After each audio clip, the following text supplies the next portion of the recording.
As the popularity of creation and manipulation of amateur online video increases, the question arises, how reliable is the information we are receiving from these unanimous sources? The concepts of reliability and validity and accessibility are core issues in determining the quality of the information we are receiving. Determining these require a lot of technicalities which are important for ensuring quality information is being distributed.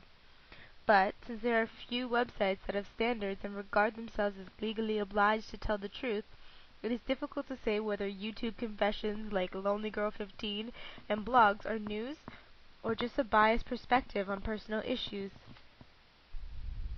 Validity is described by the Office of the Auditor General as the extent to which the information is relevant to the conclusion and is sufficiently accurate and complete to support the conclusion.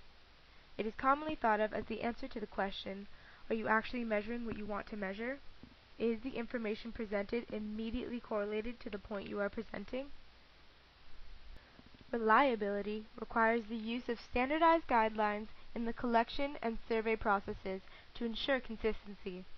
Relevant information requires careful planning to ensure that information is clearly related to the topic's objectives and is collected from the source best suited to providing the information.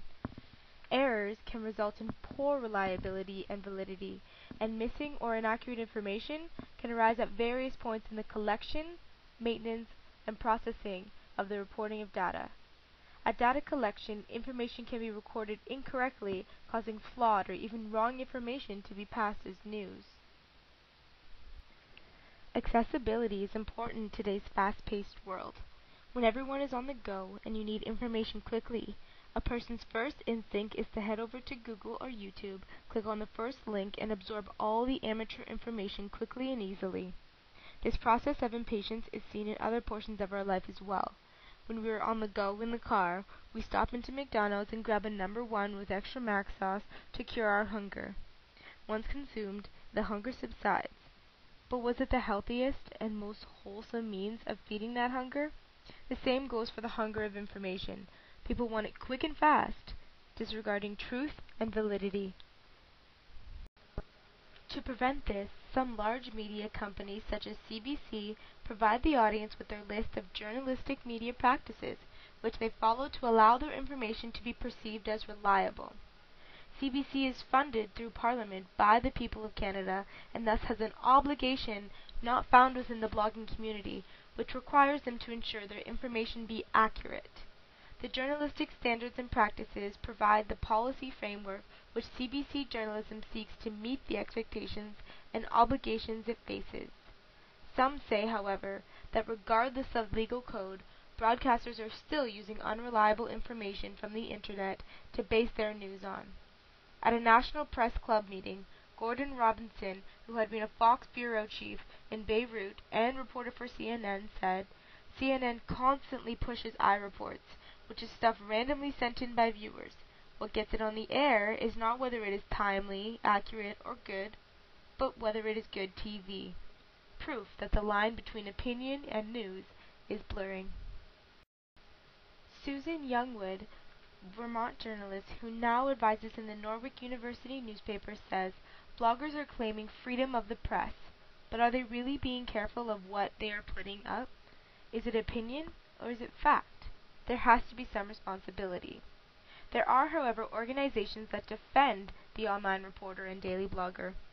The Society of Professional Journalists describe a code by which most journalists follow. The SPJ Code of Ethics is voluntarily embraced by thousands of journalists regardless of place or platform, and is widely used in newsrooms and classrooms as a guide for ethical behavior. The code is not intended as a set of rules, but as a resource for ethical decision-making. It is not legally enforceable, nor can it be under the First Amendment. Basically, it is based on a trust system and not as efficient as other codes set out by CBC because they cannot be legally enforced. In the words of online journalist Sarah Perez, the web is changing every business model, every delivery mechanism, and every interaction we have with the world around us. Nothing is safe, not music, not movies, not messaging, not even the news. When the world catches up with what it means to be a web journalist, none of this will matter so much anymore. It will be understood that all news should be taken with a grain of salt until the crowd weighs in. As for the real journalists, she says, I don't think they'll disappear. Their newspapers might, though. These folks will eventually end up on the web if they're not there already.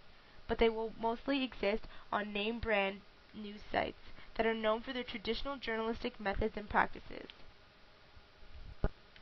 Amateur online video is not able to conclusively satisfy the requirements described by the media as quality, reliable source, and only meets one criteria of good video and quality information, being that it is very accessible.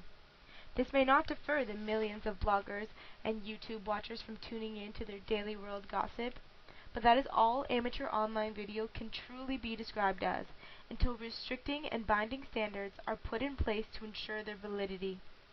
But until that day comes, YouTube, Perez Hilton, and the millions of other blogging sites will still provide the most accessible and entertaining gossip while providing creative outlets for the average Joe to spill his heart out.